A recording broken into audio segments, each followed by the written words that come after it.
You have to know what is before you can appreciate the horror of the after, where she was forced into a gas chamber and murdered with cyanide gas. When this opportunity came up, I saw it as one of those once-in-a-lifetime opportunities, I think. This is one of those things that I think you look at it and you go, I must be in the right place at the right time. I am so blessed to be able to try and do this for him.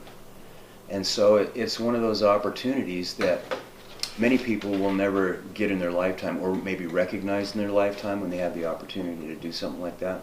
We figured out a date that we could both meet, and he came over to the sheriff's office, and we sat down, and I just asked him, like I do with all of my sketches, I asked him for a general description, and then kind of the things she liked to do, and what she liked to wear, and what she did for a living, because all of those things can kind of play into what she looks like.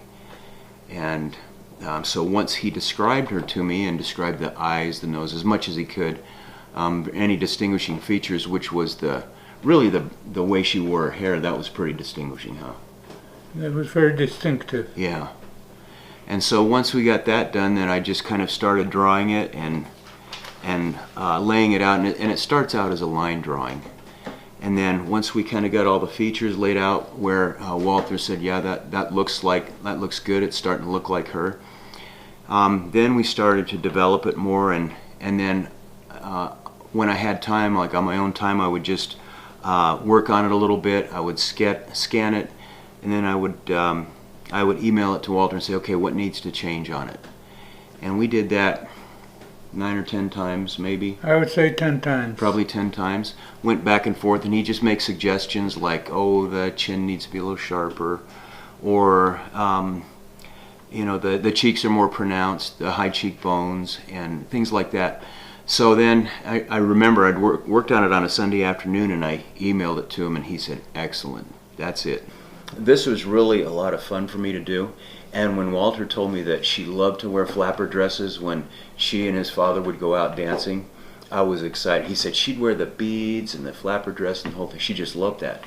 And so I was excited to draw that because I had an idea of what they looked like, but I was able to look one up and put it on her and say, what do you think of that? And that is important, because most people, when they think of Holocaust survival, don't think of the fact that these were real people before the horror came. And I think that is important, because he described to me how his mom and dad would dress up and go out dancing for a date. And I think that's really important to remember, that they're not victims, they're not that, they're people. And they had lives before this whole thing came along.